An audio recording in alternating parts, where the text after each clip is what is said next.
પશ્ચિમ બંગાળના મુખ્યમંત્રી મમતા બેનર્જી આ બેઠકની અંદર સામેલ થયા અને થોડીક વારમાં જ આ બેઠક છોડીને બહાર આવી ગયા અને મીડિયા સામે આવીને એમણે એવો દાવો કર્યો કે મને બોલવાનો મોકો નહીં આપવામાં આવ્યો અને 5 જ મિનિટની અંદર મારું માઇક બંધ કરી દેવામાં આવ્યું।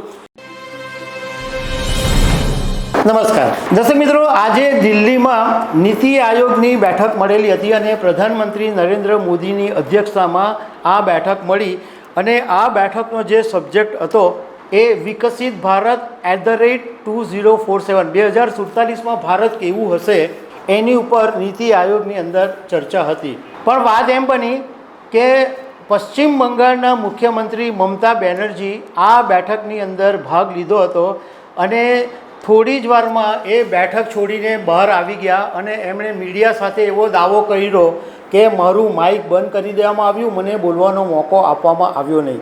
આને કારણે જબરજસ્ત રાજકારણ બી ગરમાયું અને ભાજપના નેતાઓએ કાઉન્ટર એટેક બી કરી દીધો અને એવું કીધું કે મમતા બેનર્જી જૂઠું બોલી રહ્યા છે। જે ભારત સરકારની પ્રેસ ઇન્ફોર્મેશન બ્યુરો છે PIB, એણે બી ફેક્ટ ચેક કરીને કહી દીધું કે મમતા બેનર્જી જે બોલી રહ્યા છે એ સાચું નથી। તો આ જે આખી જે ઘટનાક્રમ બન્યો એના વિશે હું તમારી સાથે વાત કરીશ। મારું નામ રાજેશ શાહ છે અને તમે જોઈ રહ્યા છો ખબરછે.com।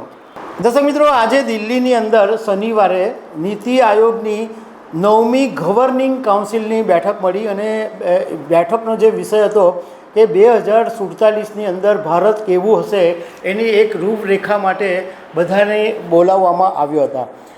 આમ તો બધા વિપક્ષોએ આનો વિરોધ અગાઉ કરેલો જ હતો અને કોંગ્રેસે તો પ્રેસ કોન્ફરન્સ કરીને જાહેરાત કરેલી કે અમે નીતિ આયોગની મિટિંગમાં જવાના નથી, કારણ કે એનો કોઈ મતલબ હોતો નથી, કારણ કે ભાજપના જે નેતાઓ છે એ પહેલેથી બધું નક્કી કરી જ લેતા હોય છે, એટલે આ બેઠકમાં જવાનો કોઈ અર્થ હોતો નથી। હવે આ નીતિ આયોગ છે એ તમને ખ્યાલ હશે કે પહેલાં આયોજન પંચ હતું, એ હવે એનું કામ જે છે એ નીતિ આયોગ કરે છે। એટલે નીતિ આયોગનું કામ એવું હોય કે જે સરકારની જે બધી યોજનાઓ હોય એનું પ્રોપરલી બધું થાય છે કે નહીં એ જોવાનું, આયોજન કરવાનું કામ નીતિ આયોગ કરતું હોય છે। એટલે વિપક્ષમાંથી તો કોઈ નહોતું ગયું અને ઇન્ડિયા ગઠબંધનના અત્યારે લગભગ 27-28 જેટલા વિપક્ષ સભ્યો છે, એટલે કોઈ નહોતું ગયું અને બધાએ પહેલેથી વિરોધ કરેલો। કોંગ્રેસે તો નાટ પાડી દીધેલી, પણ પશ્ચિમ બંગાળના મુખ્યમંત્રી મમતા બેનર્જી આ બેઠકની અંદર સામેલ થયા અને થોડીક વારમાં જ આ બેઠક છોડીને બહાર આવી ગયા અને મીડિયા સામે આવીને એમણે એવો દાવો કર્યો કે મને બોલવાનો મોકો નહીં આપવામાં આવ્યો અને 5 જ મિનિટની અંદર મારું માઇક બંધ કરી દેવામાં આવ્યું। જ્યારે બીજા રાજ્યોના મુખ્યમંત્રી છે ચંદ્રાબાબુ નાયડુ, એમને 20 મિનિટ આપવામાં આવી। આસામ, ગોવા, છત્તીસગઢ આ બધા રાજ્યોના જે મુખ્યમંત્રી છે એમને 10-10, 12-12 મિનિટ આપવામાં આવી અને મને 5 મિનિટ આપવામાં 5 મિનિટ પછી મારું માઇક બંધ કરી દેવામાં આવ્યું। મમતા બેનર્જીએ મીડિયા સામે એવો આરોપ લગાવ્યો કે હું એવી વાત કરી રહી હતી કે નીતિ આયોગ પાસે કોઈ નાણાકીય શક્તિ નથી, તો એ કેવી રીતના કામ કરશે? નીતિ આયોગને ક્યાં તો તમે નાણાકીય શક્તિ આપો અથવા તો આયોજન પંચને ફરીથી લાવો। આ બધા મુદ્દાઓ ઉપર વાત ચાલતી હતી અને એવા સમયે મારું માઇક બંધ કરી દેવામાં આવ્યું, એટલે હું આ બેઠક છોડીને બહાર આવી ગઈ છું। આની સાથે સાથે જેવું મમતા બેનર્જીએ આ મીડિયાની સામે આ બધી વાત કરી એટલે તરત જ ભાજપે પણ કાઉન્ટર એટેક કરી દીધું।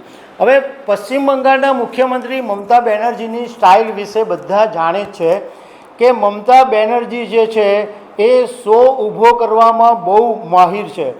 એમને જ્યારે એમ લાગે કે આ ચર્ચાનો વિષય બનાવવા જેવું લાગે છે ત્યારે એ હંમેશા ચર્ચા ઊભી કરી જ દેતા હોય છે।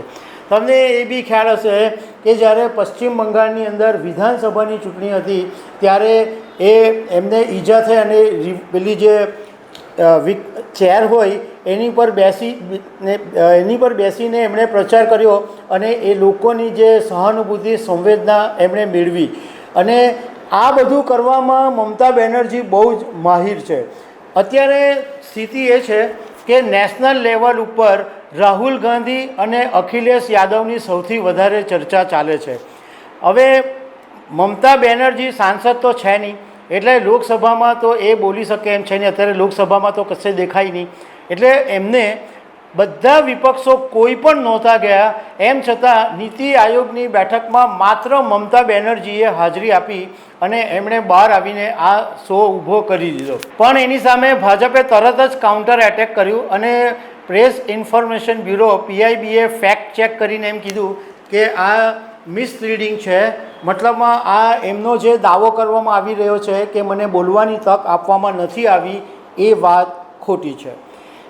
એ પછી કેન્દ્રીય નાણામંત્રી નિર્મલા સીતારમણે પણ નિવેદન આપ્યું કે દરેક મુખ્યમંત્રીને જે સમય એલોટ કરવામાં આવ્યો હતો એ જ સમય મમતા બેનર્જીને પણ એલોટ કરવામાં આવ્યો હતો અને માઇક બંધ કરી દેવામાં આવી, એ વાત બિલકુલ ખોટી છે, એવું નિર્મલા સીતારમણે કહ્યું.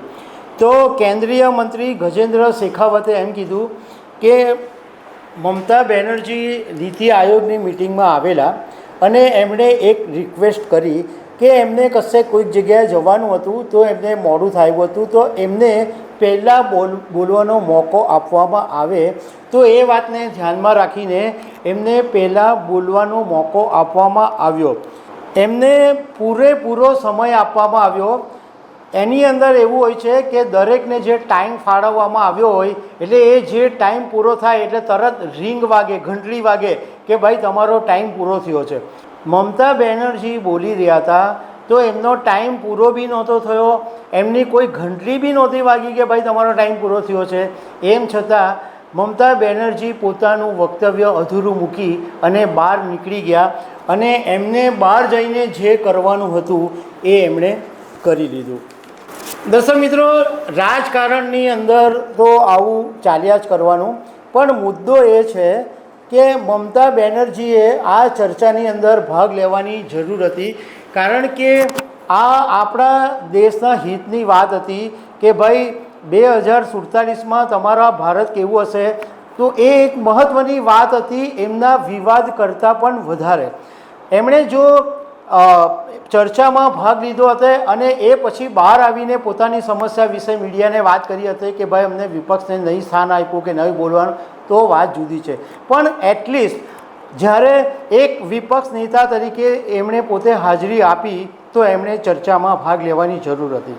બીજું, એક સત્તાધારી પક્ષનો પણ એક વાંક અત્યારે દેખાઈ રહ્યો છે કે સત્તાધારી પક્ષનું કામ એ પણ છે કે વિપક્ષોને સાથે લઈને ચાલે, પણ આપણે જોયું કે લોકસભાની અંદર જ્યારે ડેપ્યુટી સ્પીકર પદ આપવાની વાત હતી અને વિપક્ષોએ માંગણી બી કરેલી, વિનંતી બી કરેલી કે ભાઈ અમને કમસે કમ ડેપ્યુટી સ્પીકર પદ આપો, પરંતુ વિપક્ષને ડેપ્યુટી સ્પીકર પદ પણ આપવામાં આવ્યું નહીં.